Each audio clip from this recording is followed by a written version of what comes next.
Why are more Star Trek actors not in big studio movies? Like Patrick Stewart's one of them, and LeVar Burton is another one, right? It's in like... Well, LeVar's not really done like acting stuff out of like Reading Rainbow was his big second gig, but he never like did more acting outside of Star Trek really. And really his big breakthrough wasn't Star Trek, it was Roots. Yeah. I think it was two things. I think it's that era where breaking out of television was more difficult. People were like, stay in your lane, you're a television guy, you know?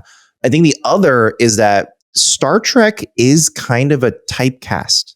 Like once you are associated with Star Trek, you kind of were always associated. I mean, look at the original cast of Star Trek, the first one. True. Yeah. The only one to break out really was William Shatner. And they weren't like massive roles. They were just other roles. The other actors played like parts in B movies and randomly and whatnot. And Leonard Nimoy had like an interesting eclectic career afterward. But they don't really break out.